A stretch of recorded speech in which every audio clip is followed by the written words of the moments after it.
అందరికీ నమస్కారం. అమ్మ భాష యూట్యూబ్ ఛానల్ వీక్షకులకి స్వాగతం.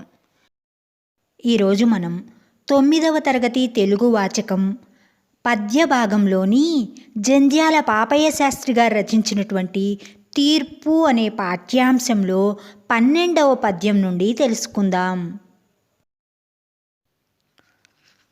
మంచితనాన్ని వదిలిపెట్టి దౌర్జన్యానికి స్వాగతం పలుకుతున్నావు అన్నటువంటి రాకుమారుడు సిద్ధార్థునితో దేవదత్తుడు ఈ విధంగా అంటున్నాడు.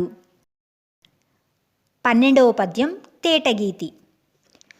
ఆకాశమునందు గుంపులో నరుగుచుండ వాడి శరమేసి కూల్చినవాడ నేను కొట్టిన విహంగమును దాచుకొందువేమి పక్షి నిమ్మయ్య శాక్య భూపాలపుత్ర. పద్యం మరొక్కసారి. ఆకాశమునందు గుంపులోన అరుగుచుండ వాడి శరము ఏసి కూల్చిన వాడన్ ఏను కొట్టిన విహంగమును దాచుకొందువు ఏమి పక్షిని ఇమ్ము అయ్యా పక్షినిమ్మయ్య శాక్య భూపాలపుత్ర. ఈ పద్యానికి వివరణ. శాక్య భూపాలపుత్ర, శాక్యవంశపు రాజకుమార ఓ సిద్ధార్థ, ఆకాశమునందు గుంపులోను, ఆకాశంలో గుంపులో సమూహములో అరుగుచుండా వెళుతుండగా ఏను నేను వాడి శరము ఏసి పదునైనటువంటి బాణాన్ని వేసి పక్షిని కూల్చిన వాడను, హంసను పడగొట్టాను, కొట్టిన విహంగమును, అలా పడగొట్టినటువంటి పక్షిని దాచుకొందువు ఏమి దాచుకుంటావా, ఇమ్ము ప్లస్ అయ్యా నాకివ్వవయ్యా. ఇక్కడ దేవదత్తుడు సిద్ధార్థునితో ఏమంటున్నాడు? శాక్యవంశపు రాజకుమార, ఆకాశంలో సమూహంలో విహరిస్తున్నటువంటి పక్షిని నేను పదునైనటువంటి బాణాన్నేసి పడగొట్టాను, నేను పడగొట్టినటువంటి హంసను దాచుకుంటావా నాకివ్వవయ్యా అంటున్నాడు. అప్పుడు సిద్ధార్థుడు ఏమంటున్నాడో తరువాతి పద్యం 13వ పద్యం తేటగీతిలో చూడండి. పాలుగారెడు రాయంచ ప్రక్కలోన క్రూర నారాచమేరీతి గృచ్చినావు నిండు జాబిల్లి మెత్తని గుండెలోన కుటిల విషదంష్ట్ర రాహువు గృచ్చినట్లు. పాలుకారెడు రాయంచ ప్రక్కలోన క్రూర నారాచము ఏ రీతి గృచ్చినావు నిండు జాబిల్లి మెత్తని గుండెలోన కుటిల విషదంష్ట్ర రాహువు గృచ్చినట్లు. ఈ పద్యానికి వివరణ చూడండి. నిండు జాబిల్లి అంటే పూర్ణచంద్రుని లేదా పున్నమిరేయి నాటి చంద్రుని మెత్తని గుండెలోన మృదువైనటువంటి హృదయంలో రాహువు కుటిల విషదంష్ట్ర వంకర తిరిగినటువంటి విషపు కోర గృచ్చినట్లు దింపినట్లుగా పాలుకారెడు అందమైనటువంటి రాయంచ రాజహంస ప్రక్కలోన డొక్కలో క్రూర నారాచము దయలేని బాణము ఏ రీతి గృచ్చినావు ఏ విధంగా దింపావు. రాకుమారుడైనటువంటి సిద్ధార్థుడు దేవదత్తునితో ఈ విధంగా అంటున్నాడు. పున్నమి చంద్రుని మృదువైన గుండెలో రాహువు తన క్రూరమైన కోరలను గుచ్చి హింసించినట్లు నువ్వు కూడా సున్నితమైన రాజహంస రెక్కసందున క్రూరమైన బాణాన్ని గుచ్చి బాధించావు. ఇది తగునా నీకు? 14వ పద్యం ఆటవెలది పద్యం. నాది నాది నాది నా దేవదత్తుండు కాదు నాది ఎనియే గౌతముండు వాదులాడి ఆడి వారిద్దరును గూడి ఏది కూడా నిర్ణయింపలేక నాది నాది నాది నాన్ దేవదత్తుండు కాదు నాది అనియే గౌతముండు వాదులు ఆడి ఆడి వారు ఇద్దరును కూడి ఏది కూడా నిర్ణయింపలేక. ఈ పద్యానికి వివరణ: దేవదత్తుడు నాది నాది నాది నాన్ అంటే నాది నాది నాది అని 3 సార్లు నాది అనగా, గౌతముండు సిద్ధార్థుడు కాదు నాది అనియే కాదు నాది అన్నాడు. అంటే ఇద్దరూ కూడా నాదంటే నాది అని వాదులాడి ఆడి వాదించి వాదించి వారు ఇద్దరును కూడి అంటే వారిద్దరూ కలిసి దేవదత్తుడు సిద్ధార్థుడు ఇద్దరూ కలిసి ఏది కూడా దేనిని కూడా నిర్ణయింపలేక తేల్చుకోలేకపోయారు. హంస నాది అని దేవదత్తుడు, కాదు నాది అని గౌతముడు ఇద్దరూ వాదులాడి వారిద్దరూ ఏమీ నిర్ణయించుకోలేకపోయారు. 15వ పద్యం ఆటవెలది పద్యం. చనిరి దేవదత్త సౌధోదనులు మహారాజ సభకు విహగరాజు తోడా పోయి అచటనున్న న్యాయాధికారితో నంచతగవు విన్నవించుకొనిరి. చనిరి దేవదత్త సౌధోదనులు మహారాజ సభకు విహగరాజు తోడా పోయి అచటన్ ఉన్న న్యాయాధికారితోన్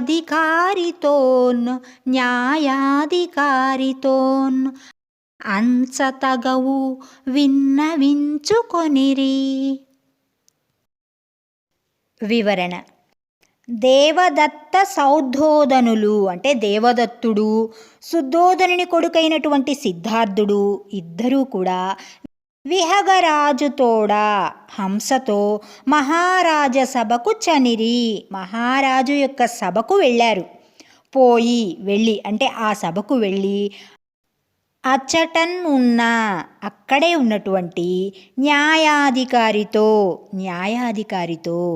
న్యాయాధిపతితో అంచతగవు హంసకు సంబంధించినటువంటి తగువుని గొడవని విన్నవించుకొనిరి విజ్ఞప్తి చేశారు, చెప్పుకొన్నారు.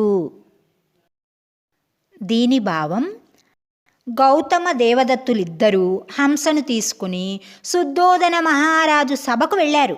అక్కడ న్యాయాధికారితో తమ తగువును విన్నవించుకున్నారు. 16వ పద్యం ఆటవెలది పద్యం. కలహమెంత పుట్టె కలహంస చేనంచు నగవు వచ్చే శాక్య నాయకులకు తగవు మాలినట్టి తగవంచు తలపోసి తగవు చెప్పెనిట్లు ధర్మమూర్తి. పద్యం మరోసారి.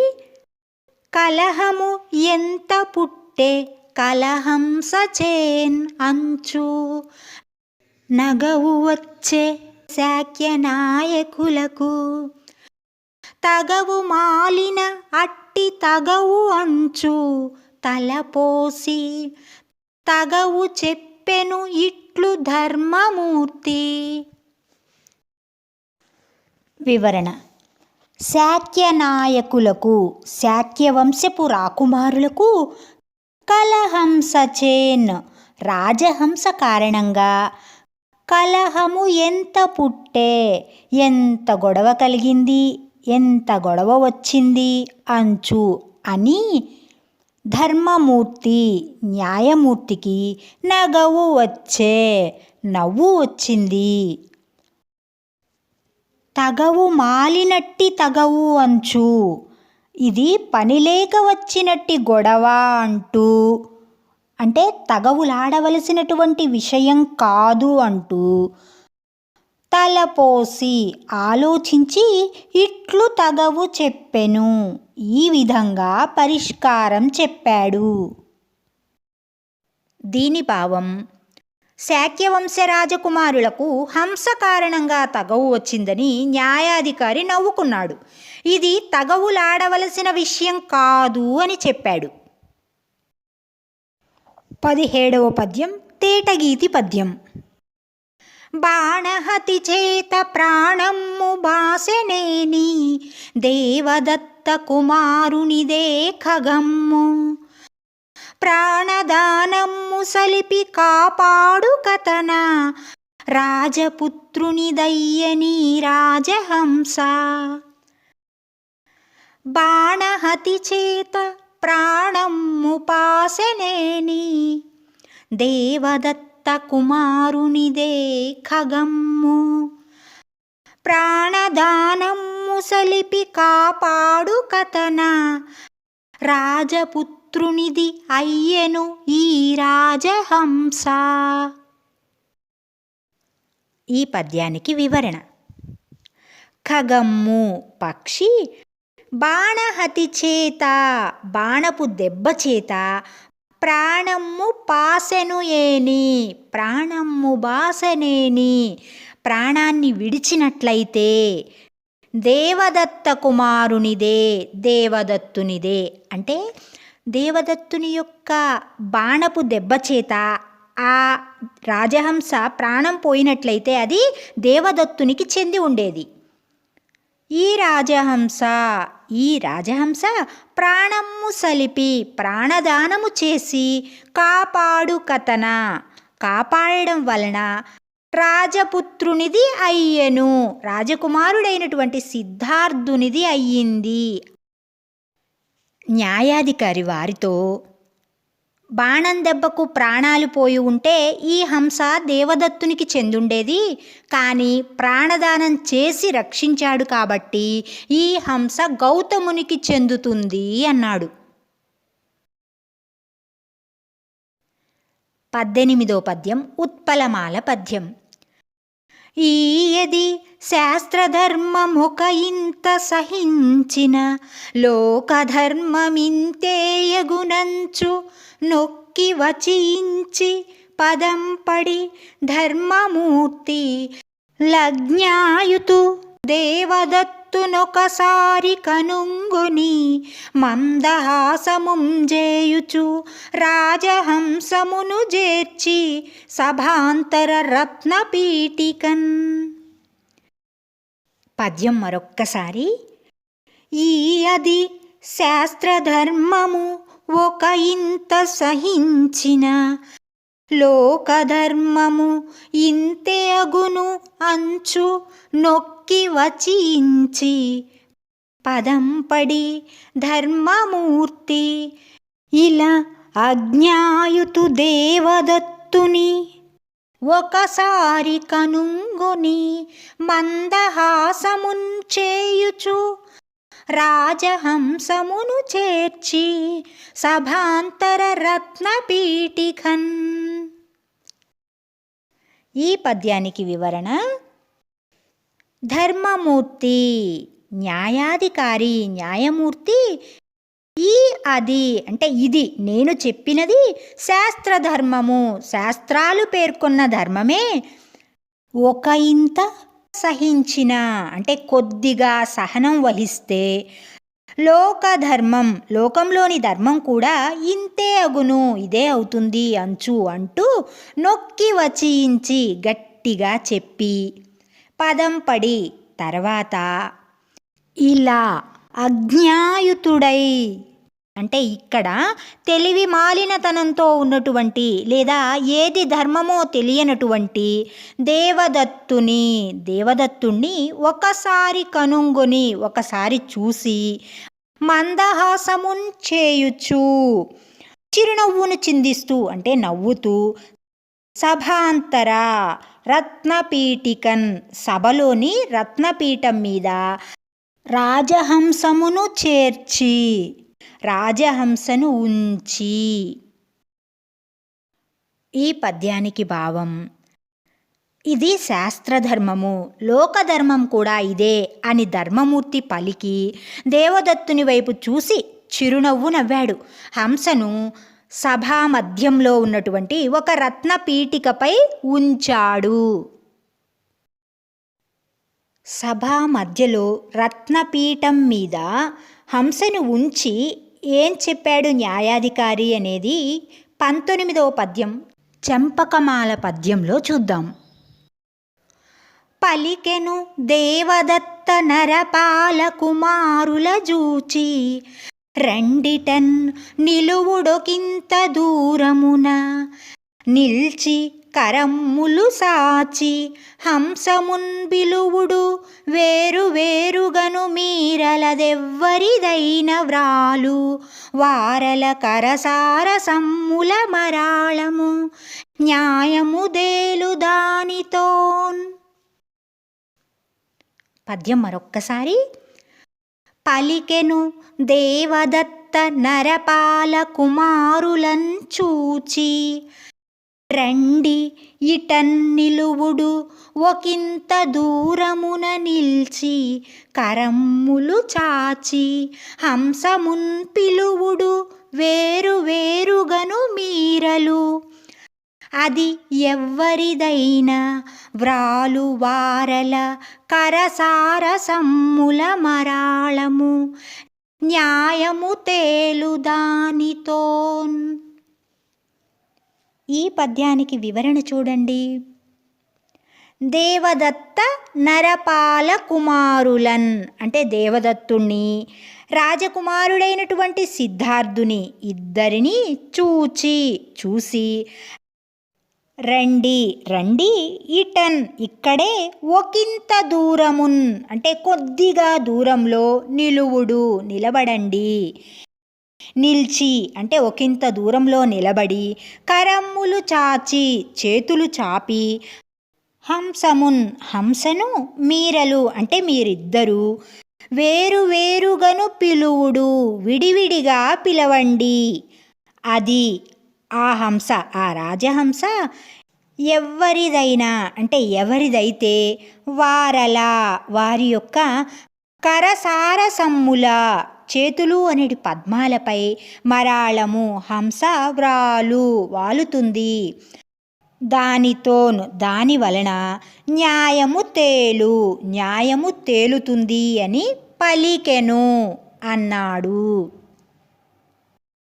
ఈ పద్యానికి భావం: న్యాయాధికారి దేవదత్త గౌతములను చూసి ఇటు రమ్మని పిలిచాడు.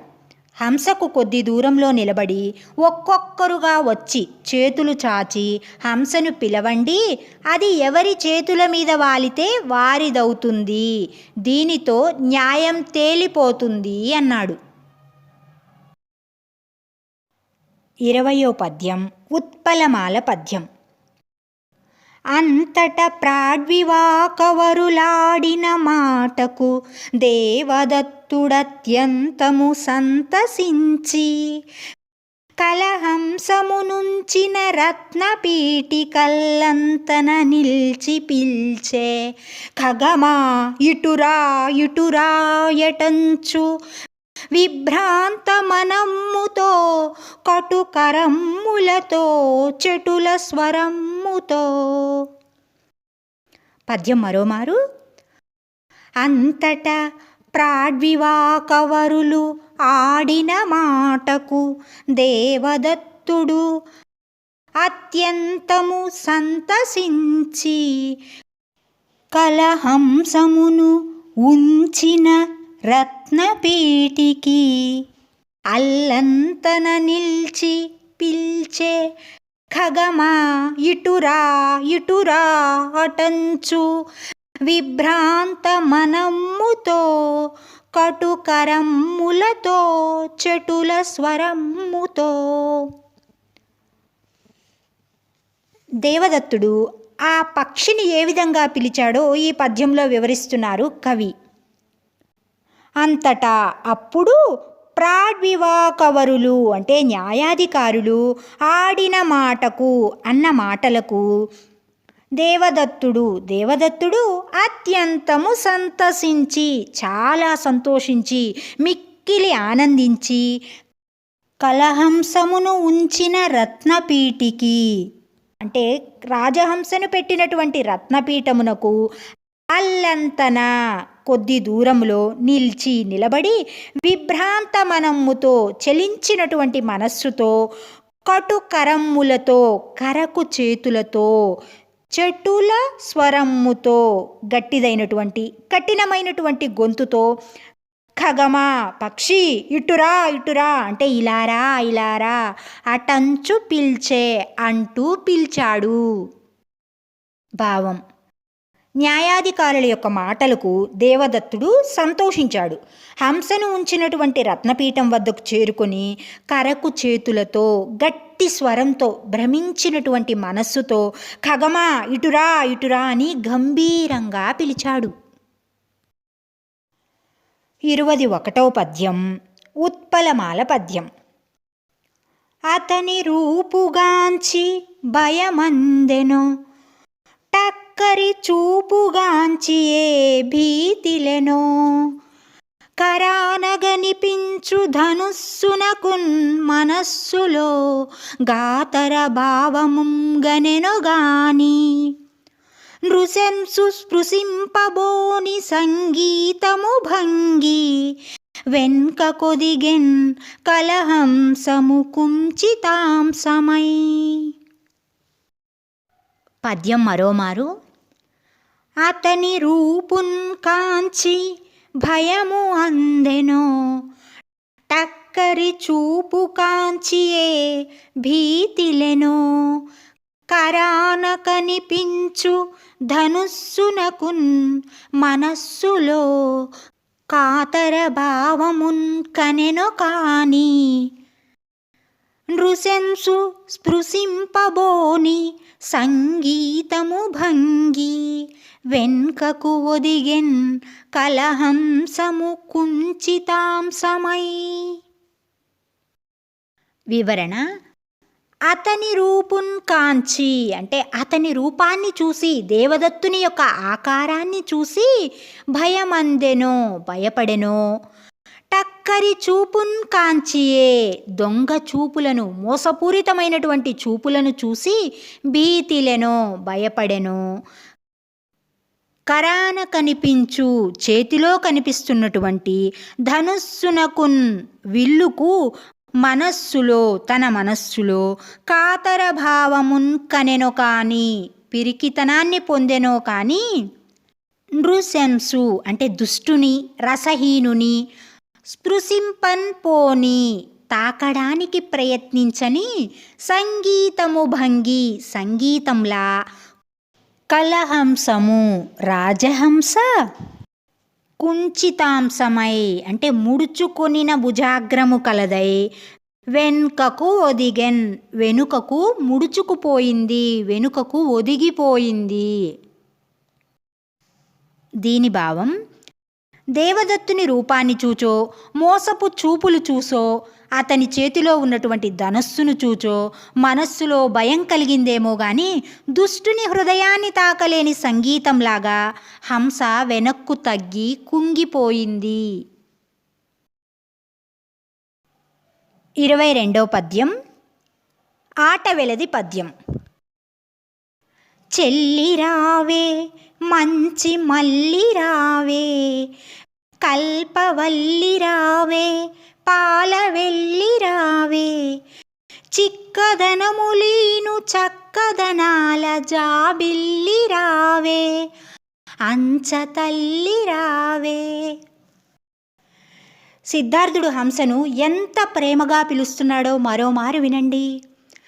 చెల్లిరావే మంచి మల్లిరావే, కల్పవల్లిరావే పాలవెల్లిరావే, చిక్కదనములు ఈను చక్కదనాల జాబిల్లిరావే, అంచతల్లిరావే. చెల్లిరావే అంటే ఓ సోదరి ఇటు రావే, మంచి మల్లి రావే, మల్లెపూలాగా స్వచ్ఛమైన దానా ఇటు రావే, కల్పవల్లి రావే, దేవతా వృక్షమైనటువంటి ఓ కల్పవృక్షమా ఇటు రావే, పాలవెల్లి రావే, పాల సముద్రము వంటి దానా ఇటు రావే, చిక్కదనములు ఈను అంటే అందాలు వెదజల్లేటటువంటి చక్కదనాల జాబిల్లి, అందాల చందమామ వంటిదానా రావే ఇటు రావే, అంచతల్లి రావే, హంసతల్లి ఇటు రావే అంటూ ప్రేమగా పిలిచాడు. భావం: చెల్లి రావే, మంచి మల్లి రావే, కల్పవల్లి రావే, పాలవెల్లి రావే, చిక్కని చక్కదనం ఉన్నటువంటి జాబిల్లి రావే, హంసతల్లి రావే అంటూ ప్రేమగా గౌతముడు పిలిచాడు. 23వ పద్యం చివరి పద్యం తేటగీతి పద్యం. అంచుగేల్సాచి పిలువ రాయంచ రివ్వు మంచు వ్రాలే, సిద్ధార్థు హస్తాంచలముల జయ జయ నినాదములు సభాసదులు పలుక, శాక్యపతి కళ్ళ హర్ష బాష్పమ్ములొలుక. పద్యం మరోమారు. అంచు కేల్చాచి పిలువ రాయంచ రివ్వు మంచు వ్రాలే, సిద్ధార్థు హస్తాంచలముల జయ జయ నినాదములు సభాసదులు పలుక, శాక్యపతి కళ్ళ హర్ష బాష్పమ్ములు ఒలుక. ఈ పద్యానికి వివరణ: అంచు అని అంటూ, కేల్చాచి చేతులు చాపి, పిలువ పిలువగా, సిద్ధార్థుని యొక్క హస్తాంచలముల చేతి వేళ్లపై, రాయంచ రాజహంస, రివ్వు మంచు వ్రాలే రివ్వు మంచు ప్రేమగా వాలింది. జయ జయ నినాదములు, సిద్ధార్థునికి జయము జయము అనేటటువంటి నినాదాలు సభాసదులు పలుక, సభలోని వారు అనుచుండగా పలుకుచుండగా, శాక్యవంశ రాకుమారుడైనటువంటి సిద్ధార్థుని కళ్ళ హర్షబాష్పముల్ ఒలుక, నేత్రాల నుండి కన్నుల నుండి ఆనంద బాష్పాలు కారుచుండగా అంటే ఆనంద బాష్పాలు జాలువారాయి అని అర్థం. భావం: గౌతముడు చేతులు చాచి పిలువగా హంస రివ్వునొచ్చి అతని చేతిపై వాలింది. సభలోని వారందరూ జయ జయ ధ్వానాలు చేశారు. గౌతముని కళ్ళలో ఆనంద బాష్పాలు జాలువారాయి. తీర్పు పాఠం యొక్క పద్యాల భావాలు. ఆకాశవీధిలో అందమైన హంసల గుంపు బారులు బారులుగా విహారం చేయడం కనిపించింది.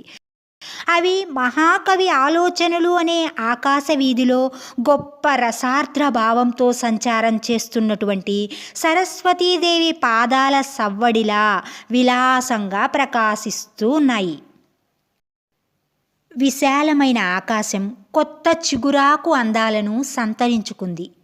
ఆ ఆకాశవీధిలో అందాలు ఒలకబోసే హంసలను చూసిన మనస్సు అనే కలువలో తేనె పొంగినట్లు ఒక నిమిషం పాటు సిద్ధార్థుని కన్నులలో ఆనందం పొంగి తన్మయత్వం పొందాడు.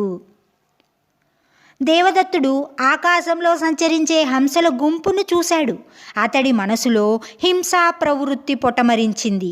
ఒక పదునైన బాణాన్ని ఆ హంసల గుంపుపై వదిలాడు. కఠోరమైన బాణం తగిలి ఒక హంస క్రేంకారం చేస్తూ అనంతమైన దయకలవాడైన సిద్ధార్థుని పాదాల చెంత పడిపోయింది. దీన్ని చూస్తూ ఉంటే అత్రిముని కోపానికి గురై సముద్రంలో పడిపోయిన చంద్రుడు జ్ఞాపకం వస్తున్నాడు. హంస గిరగిర తిరుగుతూ అరుస్తూ వాలిపోయి నేలపై పడి గిజగిజలాడుతోంది. కరుణామూర్తి అయిన సిద్ధార్థుడు ఇది చూసి బిరబిరా వెళ్ళి దానిని ఎత్తుకుని తన ఒళ్ళో కూర్చుండబెట్టుకున్నాడు. గౌతముడు హంస రెక్కలు దువ్వి వీపు సవరించి పాదాలు చెక్కిళ్ళు చక్కదిద్ది శరీరాన్ని తడిమి ప్రేమపూర్వకమైన మాటలు మాట్లాడి దిగులు పోగొట్టి బుజ్జగించి ప్రేమతో లాలన చేశాడు. దేవదత్తుడు ఇది చూసి, ఓ రాజకుమారా, ఈ హంస నా భుజశక్తికి ఫలితం. అందమైన మానస సరోవరంలో బంగారు వర్ణం గల తామర కాడలను భుజించి బాగా బలిసున్నది. ఈ హంస మాంసం నాకే చెందుతుంది అన్నాడు. ఎక్కడనో జన్మించి పరమేశ్వరుడిచ్చిన గాలి పీల్చి ఇతరుల జోలికి వెళ్ళక ఏదో భుజించి సరస్సులలో నీళ్లు తాగి ఆకాశ మార్గంలో వెళ్లే రాజహంసపై నీ రాక్షస బుద్ధి చెల్లుతుందా? వంపులు తిరిగిన అగ్ని వంటి బాణాలను హంస ఓర్చుకోగలదా? ఎవరైనా నిన్ను గిచ్చితే విలవిలలాడుతావు, కాలికి ముళ్ళు గుచ్చుకుంటే బాధపడతావు. హింసకు ఫలితం బాధే కదా. ప్రపంచంలో ఉండే సమస్త జీవుల ప్రాణం ఒకటే కదా. అవి నీవలే ప్రాణులే. అనవసరంగా బాధలు కలిగించే పనులు తగవు. రాచకులం వారికి రక్షించడమే విధి. కానీ బాణాలు చేతపట్టి జంతుజాలాల స్వేచ్ఛను హరించడం మంచిది కాదు. హింసను ఆచరించడం వల్ల 4 సముద్రాలచే చుట్టబడి ఉన్న భూమండలం నాశనమవుతుంది.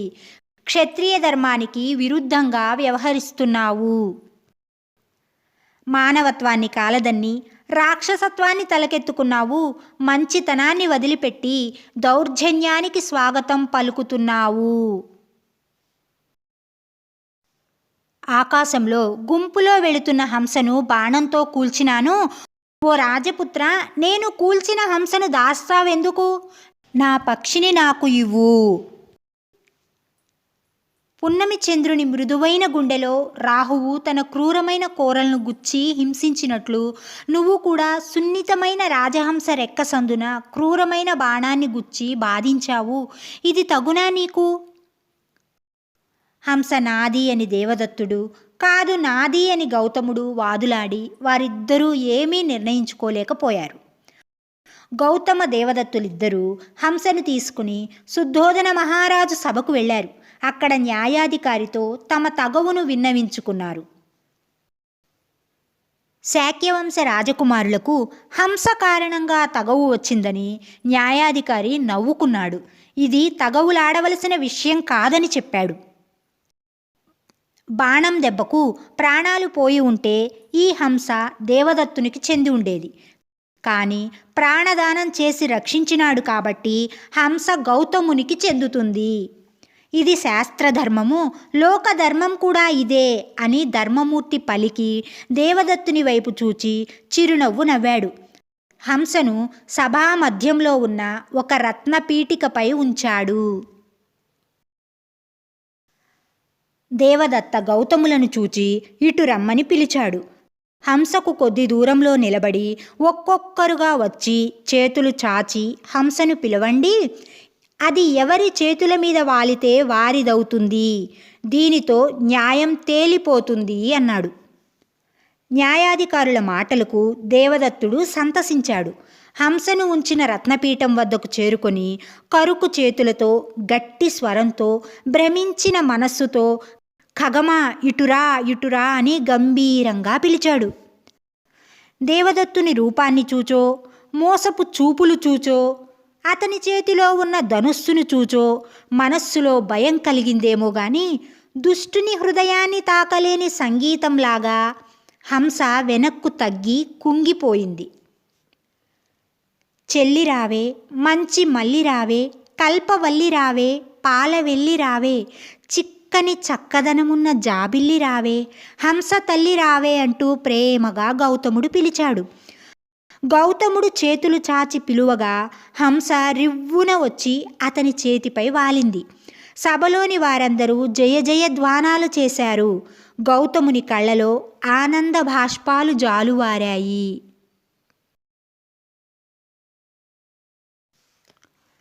తీర్పు పాఠం ఇంతటితో సమాప్తం. మరో వీడియోతో మళ్ళీ కలుద్దాం. ధన్యవాదాలు.